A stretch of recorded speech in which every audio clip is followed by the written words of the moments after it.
Au nom de Dieu,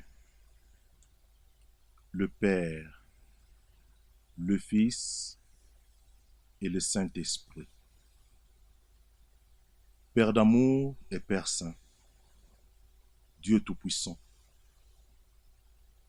nous te rendons grâce, nous t'adorons, nous te louons, nous te glorifions en ce dimanche. Et te disons du fond de l'âme, merci pour toutes choses visibles et non visibles, pour l'assistance et le service de tes anges, pour ton accompagnement et ton soutien durant notre épreuve présente. Nous sommes heureux de savoir qu'en ces jours, tu es encore là, près de nous. Tu nous appelles à toi au moyen de cette vidéo. Tu permets à ce que, Père, nous puissions être près de l'autel du Seigneur et que ton Saint-Nom soit loué. Depuis nos salons, là où chacun se trouve, que nous puissions tourner nos cœurs vers ton amour. Merci parce que tu nous aimes. Merci parce que ce dimanche, tu veux nous faire du bien. Merci Père, parce que tu viens pour nous enseigner. Et maintenant, rends-nous attentifs à ta parole. Que ta parole touche le centre de notre vie de foi, pour que cette dernière nous change et nous transforme, et qu'en marchant conformément à la parole de Dieu, nous continuons à avancer vers le but promis, le jour de l'avènement de notre Seigneur Jésus-Christ.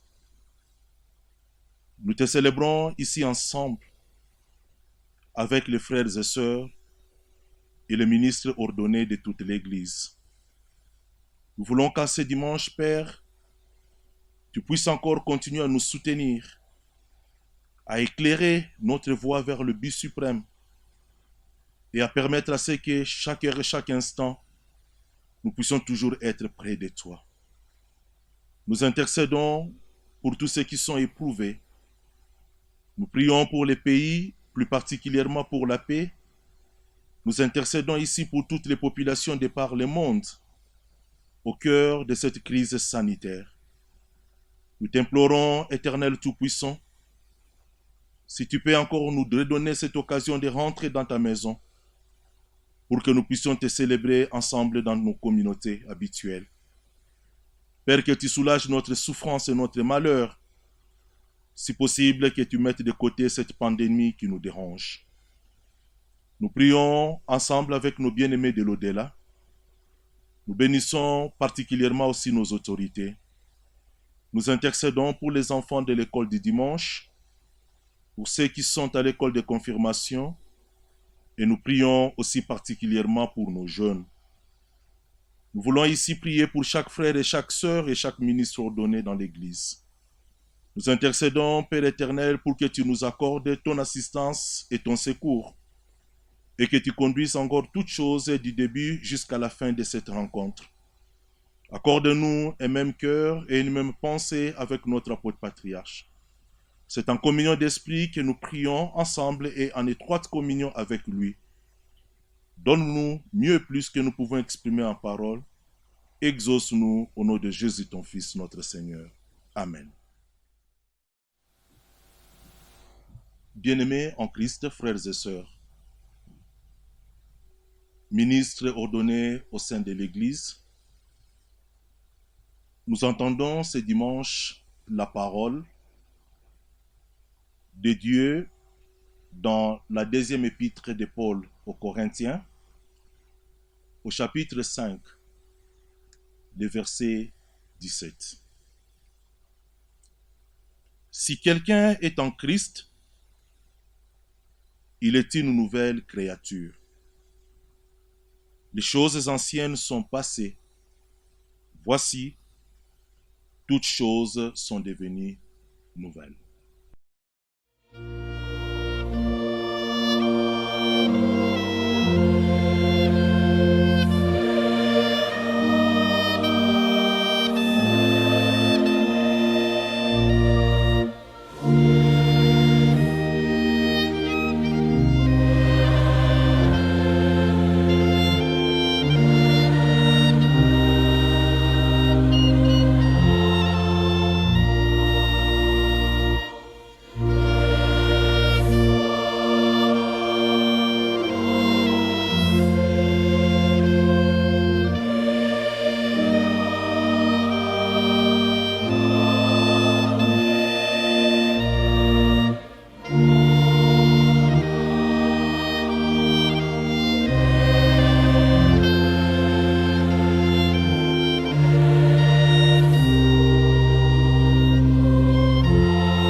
Bien-aimés dans le Seigneur, chers frères et sœurs, et ministres ordonnés,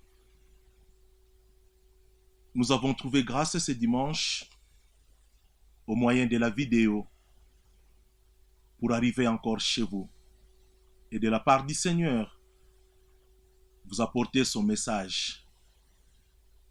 Nous avons encore en nous, dans notre vie de foi, les paroles que notre apôtre patriarche nous a données dimanche dernier. J'espère que nous les gardons fraîchement au-dedans de nous. Et nous remercions Dieu pour cette grâce exceptionnelle. Durant cette période de crise sanitaire, de voir l'apôtre patriarche venir vers nous pour la deuxième fois. Et le message que nous avions reçu le dimanche dernier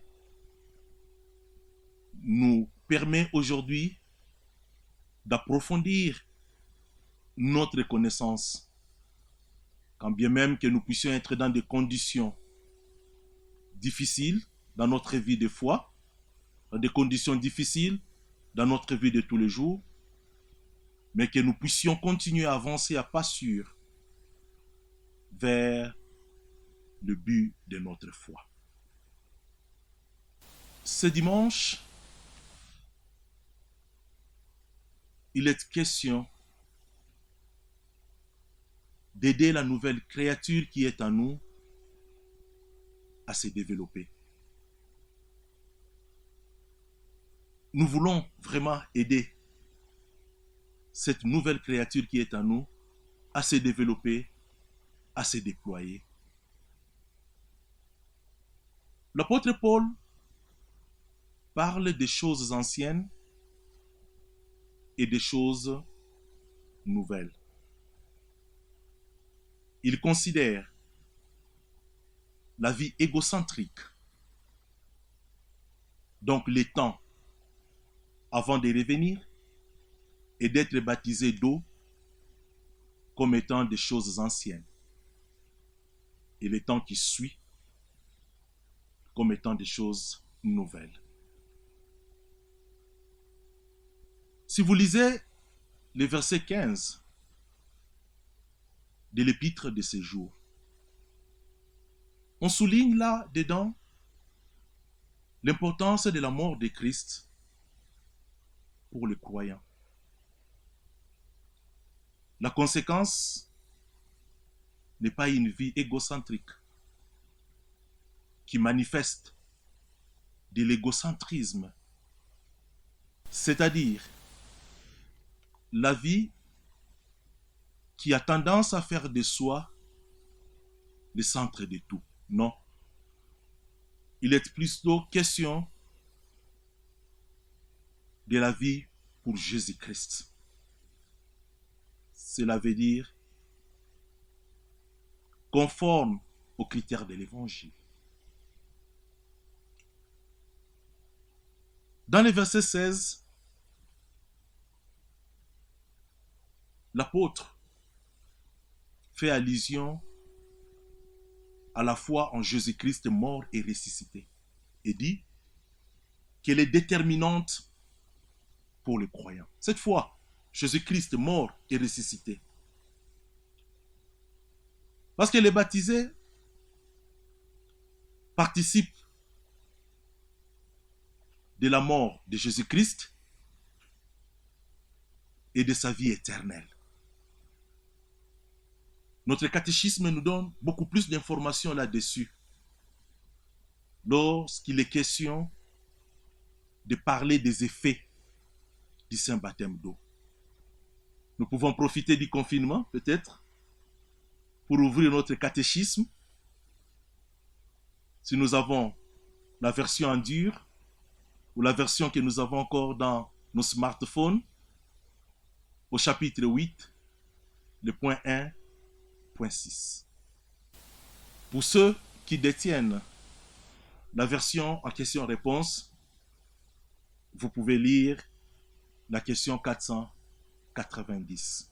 Vraiment, il y a beaucoup plus d'éclaircissement, beaucoup plus de lumière en rapport avec ça. la réception du saint baptême d'eau, c'est le renouvellement de l'homme intérieur. Que dit l'apôtre Paul par rapport aux choses anciennes? Il dit, elles sont passées. Comme Christ est mort pour nous, il a donné sa vie pour notre bien, pour notre salut. Il nous est demandé, il est demandé aussi aux baptisés de plus en plus de donner à la mort les choses anciennes, c'est-à-dire la nature pécheresse. Elle est incompatible et ne peut pas entrer dans la vie éternelle. Là, il est question du changement de nos pensées, de nos paroles, mais aussi bien de nos actes. Nous pouvons, dans la Bible, faire allusion, par exemple, à la désobéissance aux 10 commandements. Je peux vous les lire dans les livres d'Exode, au chapitre 20, le verset 20. Moïse dit au peuple, « Ne vous effrayez pas, car c'est pour vous mettre à l'épreuve que Dieu est venu. Et c'est pour que vous ayez sa crainte devant les yeux, afin que vous ne péchiez point. » Nous pouvons aussi parler de la transgression des commandements de Dieu. Nous pouvons avoir tendance à vouloir chercher un catalogue qui reprend tous les commandements de Dieu. Même si on en trouvait, il nous serait peut-être difficile, point après point, de tout mettre en application. Je considère que notre catéchisme de l'Église néo-apostolique nous facilite une fois de plus la tâche et nous donne la définition du péché. Dans les grands formats, si vous avez le temps et profitez du confinement, vous pouvez ouvrir le chapitre 4 au point 3.1. Et pour ceux qui ont la petite version en question-réponse, ils peuvent lire la question numéro 229. Mais laissez-moi prendre les grandes lignes de la question numéro 229. Qu'est-ce qu'est le péché? Et péché, tout ce qui s'oppose à la volonté de Dieu et est contraire à sa nature.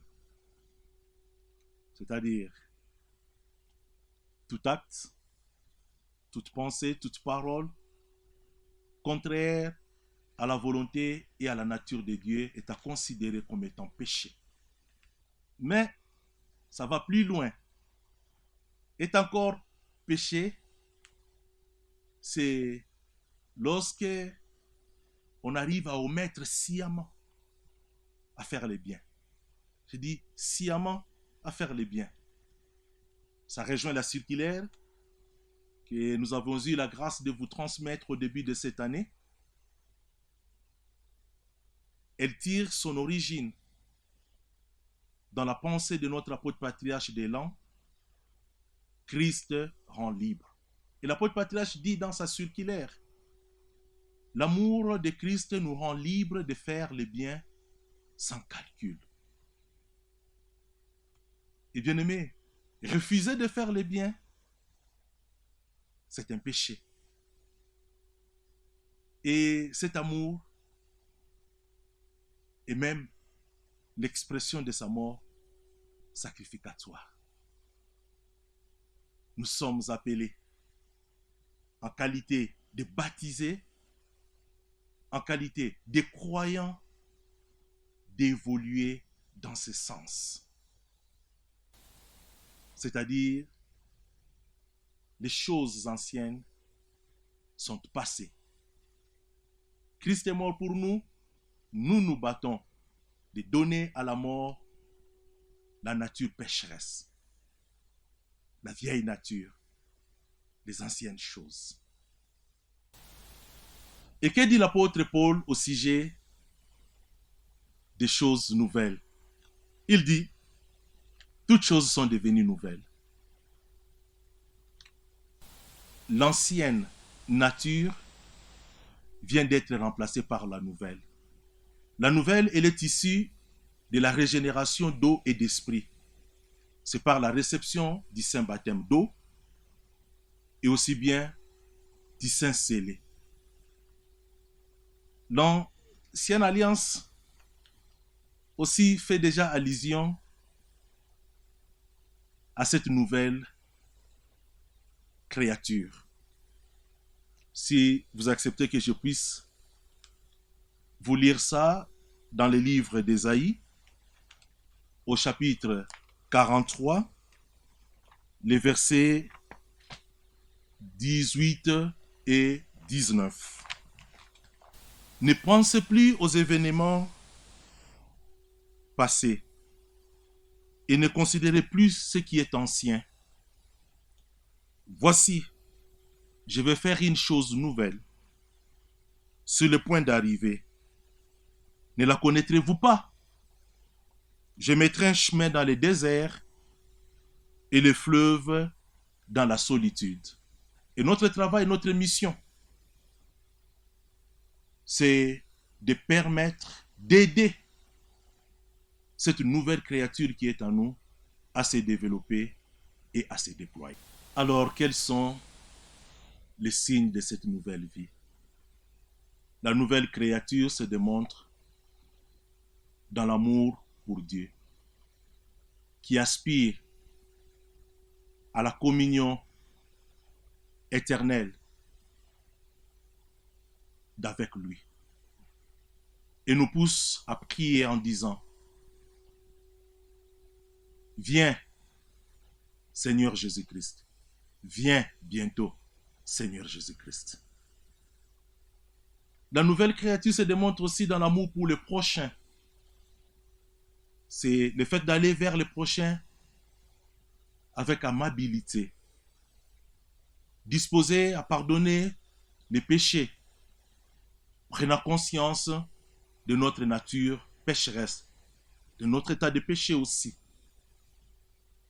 On ne juge pas, mais c'est avec amabilité que nous nous présentons devant les prochains. La nouvelle créature se démontre aussi dans la douceur et l'humilité, à l'image du Seigneur. Si vous pouvez lire dans l'évangile selon Matthieu, au chapitre 11, le verset 29. Nous allons vers l'autre dans la douceur et jamais dans la dureté, à l'exemple de notre Seigneur qui a pris soin de laver les pieds à ses disciples. Il en a donné l'exemple. Vous pouvez fouiller dans l'évangile selon Jean au chapitre 13, le verset 15.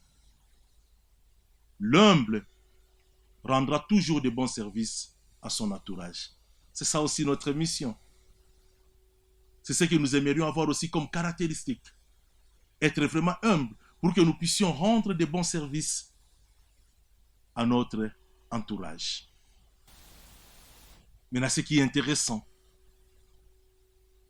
c'est en qui cette nouvelle vie se développe. Peuvent dès aujourd'hui déjà espérer à la transformation et à la résurrection pour la vie éternelle au jour de l'avènement de notre Seigneur Jésus-Christ. Voilà ce que le Tout-Puissant voudrait nous donner comme connaissance en ce dimanche. Nous voulons aider, travail personnel, travail au-dedans de nous, que la nouvelle créature qui est en nous puisse effectivement se développer, puisse effectivement se déployer. Que le Tout-Puissant nous y aide. Amen.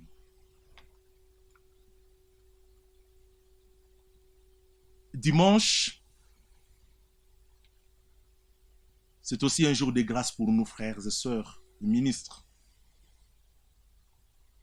de voir effectivement nos péchés être pardonnés.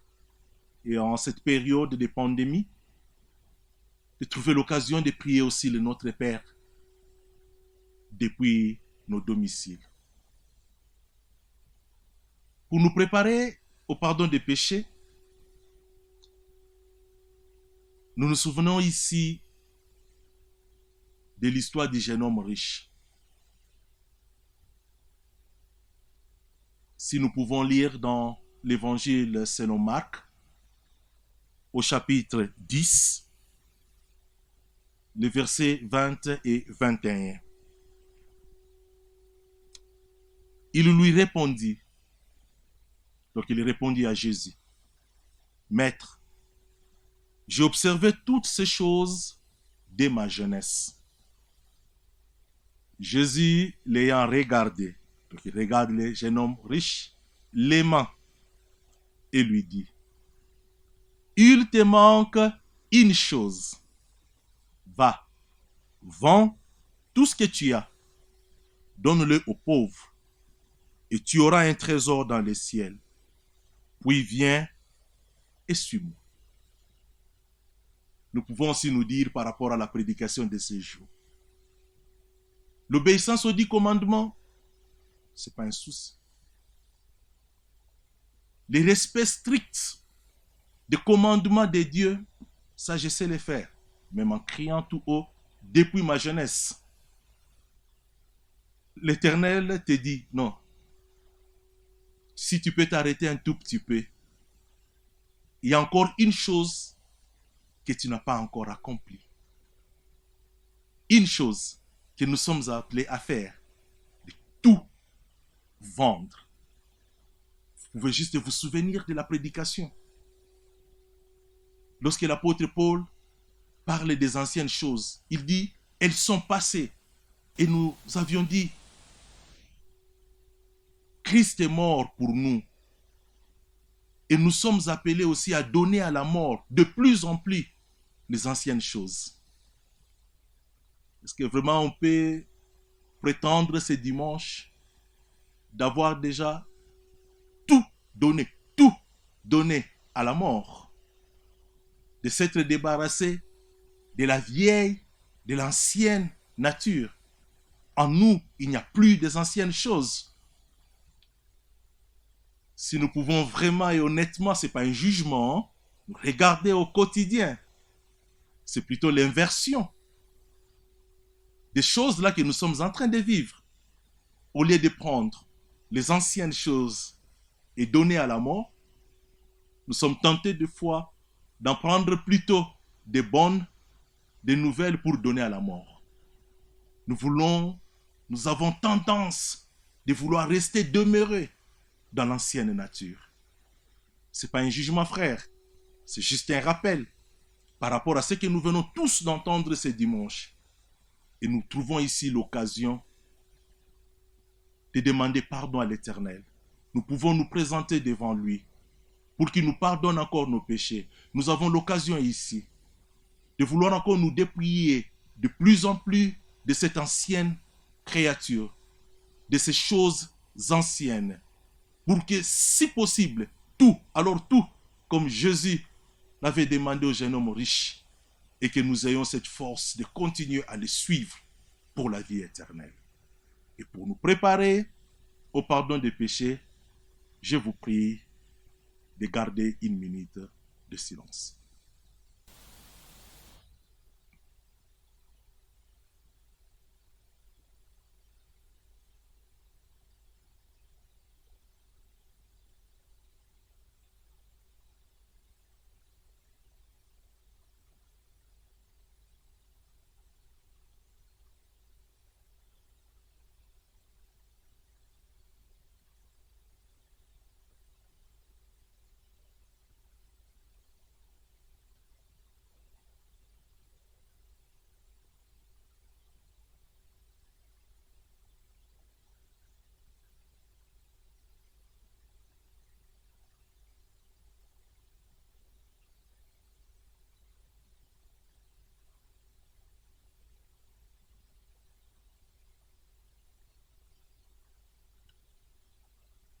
Lèvons-nous pour réciter la prière que nous a enseignée notre Seigneur. Notre Père qui es aux cieux, que ton nom soit sanctifié, que ton règne vienne, que ta volonté soit faite sur la terre comme au ciel. Donne-nous aujourd'hui notre pain quotidien. Pardonne-nous nos offenses, comme nous pardonnons à ceux qui nous ont offensés. Ne nous induis pas en tentation, mais délivre-nous du mal. Car c'est à toi qu'appartiennent dans tous les siècles le règne, la puissance et la gloire. Amen. Je vous annonce la bonne nouvelle. Au nom de notre Seigneur Jésus-Christ, le Fils du Dieu vivant, vos péchés vous sont pardonnés. La paix du ressuscité soit avec vous. Amen. Mon Père éternel et grand Dieu d'amour, merci du fond de l'âme de nous avoir donné ces nouvelles connaissances. Il nous faudra encore beaucoup de force pour nous dépouiller totalement de l'ancienne créature.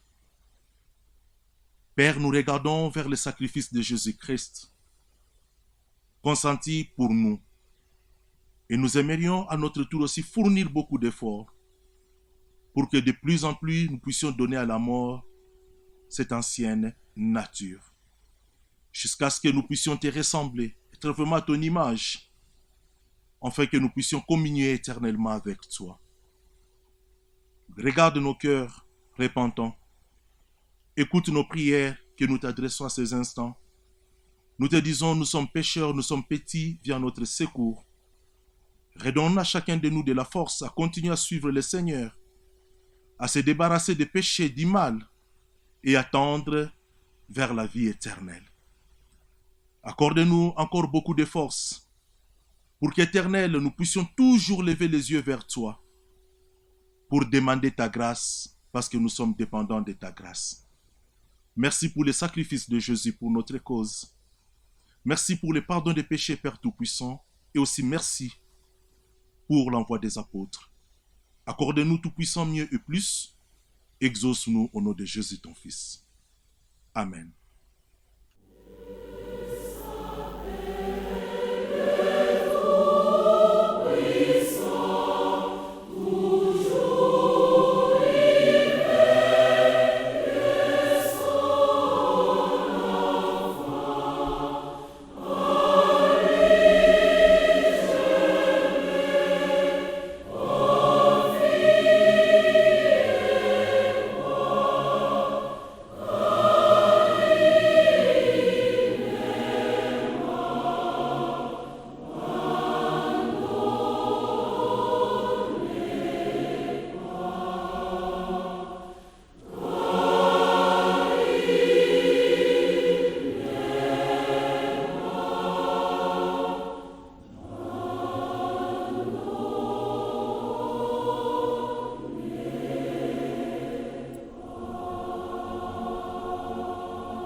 Prions pour remercier l'Éternel. Du fond de l'âme, un immense merci Tout-Puissant à la fin de ce service divin de ce dimanche. Au cœur de la crise sanitaire, nous te restons reconnaissants de ta proximité, de ta parole, de ta consolation, du service de tes anges. Nous prions, Père éternel, pour que tu soutiennes et que tu viennes encore auprès de l'orphelin, de la veuve, de ceux qui sont malades, de ceux qui sont endeuillés, ceux qui sont totalement plongés dans les deuils, dans la misère, dans la souffrance, que tu soutiennes aussi les efforts de tous ceux qui sont au service de l'autre pour leur bien, que ce soit sur le plan spirituel, mais aussi bien sur le plan physique. Voudras-tu bénir en ce dimanche les sacrifices, le cœur aimant de tes enfants et serviteurs. Au cœur de leur misère, ils sont restés fidèles à Dieu et peuvent encore te dire merci. Nous te remercions Tout-Puissant, que tu bénisses une fois de plus nos enfants de l'école du dimanche, ceux de l'école de confirmation, nos jeunes particulièrement. Nous continuons à prier, nous attendons, nous savons qu'Éternel, tu viendras et que tu nous accorderas encore ton assistance. Tu vas nous redonner de la force et tu ne vas pas décevoir ta jeunesse. Père Tout-Puissant, permets à ce que tu nous soutiennes sur cette marche que nous avons encore à faire vers notre patrie céleste. Nous prions ici et pensons particulièrement à tous ceux qui nous ont précédés dans les domaines de l'au-delà. Et nous prions en communion d'esprit avec eux. Nous t'implorons, Tout-Puissant, pour que tu nous rendes dignes, afin que nous puissions entrer dans tes royaumes au jour de l'avènement de ton Fils. Joins-nous dans la prière et dans la communion avec notre apôtre patriarche. Accorde-nous, Seigneur, mieux et plus. Exauce-nous au nom de Jésus, ton Fils. Amen. Que la grâce du Seigneur Jésus-Christ, l'amour de Dieu et la communion du Saint-Esprit soient avec vous tous. Amen.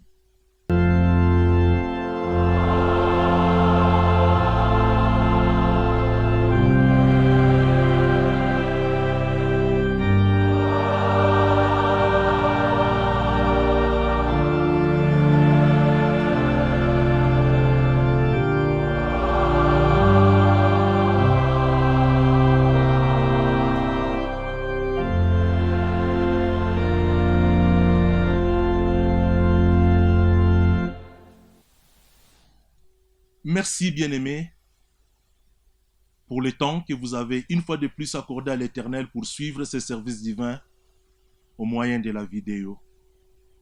Mais merci du fond de l'âme pour ces moments que vous avez pu consacrer le dimanche dernier et suivre notre apôtre patriarche en direct de Strasbourg. Nous vous sommes reconnaissants. Nous continuons à prier, comme nous l'avions dit. Nous levons les yeux vers l'Éternel, il ne décevra jamais. Ça passera, il nous donnera cette grâce. Nous pourrions rentrer dans nos communautés, célébrer les services divins ensemble. Mais entre-temps, nous restons apostoliques et à l'écoute de toutes les instructions qui nous seront données en provenance de la direction de l'Église. Que le Tout-Puissant vous bénisse et bon dimanche. Merci.